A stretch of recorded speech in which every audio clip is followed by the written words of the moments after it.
Corona virus के संक्रमण के मामले देश में तेजी से बढ़ते जा रहे हैं। गुरुवार शाम केंद्रीय स्वास्थ्य मंत्रालय की ओर से जारी आंकड़ों के मुताबिक भारत में कोरोना के मामले बढ़कर 12,759 हो गए हैं।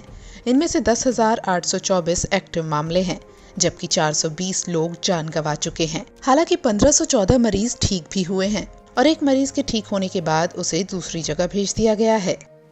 कोरोना संकट के मद्देनजर देश में 3 मई तक लॉकडाउन है और इससे निपटने के लिए केंद्र सरकार कई कदम उठा रही है।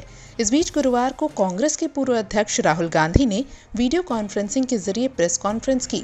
हालातों की गंभीरता को समझते हुए पहले तो राहुल गांधी ने कहा कि ये आलोचनाओं का वक्त नहीं है और फिर कोरोना से लड़ने के लिए मोदी सरकार को कई सुझाव दिए। खास तौर पर 2 मोर्चों पर काम करने के सुझाव दिए, पहला मेडिकल और दूसरा आर्थिक। कोरोना से लड़ने के लिए आपको 2-3 स्ट्रेटेजिक चीजें एकदम करनी पड़ेंगी।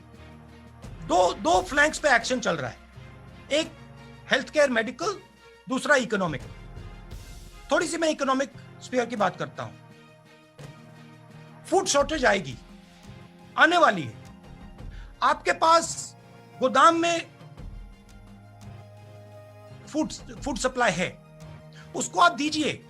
एकदम आप गरीब लोगों को फूड सप्लाई देना शुरू कीजिए। बहुत सारे गरीब लोग हैं जिनके पास राशन कार्ड नहीं है, उनको भी इंक्लूड कीजिए। तो फूड का एक सेफ्टी नेट तैयार कीजिए। न्याय योजना, डायरेक्ट पैसा 20% सबसे गरीब लोगों के बैंक अकाउंट में डालिए। प्रीएम्प्टिवली कीजिए, क्योंकि ये जो हमारी सबसे गरीब लोग हैं, जो वीकर सेक्शंस हैं, जो मैन्युअल लेबरर्स हैं, इनको प्रॉब्लम आएगी, आ गई है और आएगी। तो प्रीएम्प्टिवली फूड नेट बनाइए। मिनिमम न्याय योजना नाम मत यूज कीजिए, कोई और नाम दे दीजिए, बट मिनिमम फाइनेंशियल नेट तैयार कीजिए। बेरोजगारी आने वाली है, शुरू हो गई है और जबरदस्त तरीके से लोग बेरोजगार होंगे। ठीक है, सेंट्रल जो रोजगार देते हैं कौन है? SME, small and medium industry. उनके लिए आप एक डिफेंसिव पैकेज तैयार कीजिए। हमारी ऐसी कंपनीज हैं जो कनेक्टेड कंपनीज हैं, स्ट्रेटेजिक कंपनीज हैं, बड़ी कंपनीज हो सकती हैं, उनके लिए आप प्रोटेक्शन तैयार कीजिए। तो ये हुई इकोनॉमिक साइड पे। अब डिजीज साइड पे आप लॉकडाउन के बाद आपकी एग्जिट स्ट्रेटेजी क्या होगी? आपकी टेस्टिंग स्ट्रेटेजी क्या होगी? आपकी मेडिकल स्ट्रेटेजी क्या होगी? आप पीएचसीज को, हॉस्पिटल्स को रैंप अप कैसे करोगे? क्योंकि आपको वो लॉकडाउन खुलने से पहले करना पड़ेगा, क्योंकि लॉकडाउन के बाद डिजीज का अपटेक होगा, डिजीज बढ़ना शुरू हो जाएगी, तो आपको अग्रेसिवली उसको काउंटरएक्ट करना पड़ेगा। राहुल गांधी ने कहा कि लॉकडाउन की वजह से कोरोना खत्म नहीं हो रहा है, ये केवल रुका है। जैसे ही लॉकडाउन हटेगा, कोरोना के मामले बढ़ेंगे, इसलिए तैयारी पूरी होनी चाहिए। राहुल ने कहा कि अगर हिंदुस्तान एक होकर लड़े तो इस वायरस को हरा देंगे। अगर हम बट गए तो वायरस जीत जाएगा। इस बीच गुरुवार को दिल्ली के मालवीय नगर में pizza delivery boy corona positive पाया गया और फिर साउथ दिल्ली के हौज खास और मालवीय नगर के 72 परिवारों को होम क्वारंटीन कर दिया गया, जहां पर इस डिलीवरी बॉय ने पिज्जा दिया था। साथ ही संपर्क में आए 17 डिलीवरी बॉय को भी क्वारंटीन किया गया है।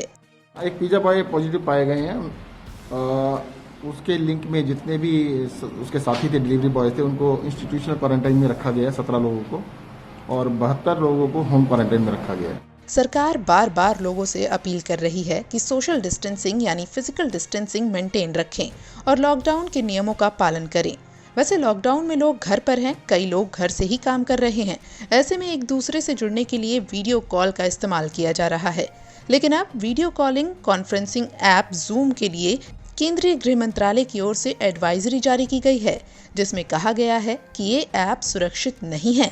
ऐसे में लोग इसका सावधानी से इस्तेमाल करें और अगर इसका इस्तेमाल कर भी रहे हैं तो कुछ जरूरी बातों का ध्यान रखें।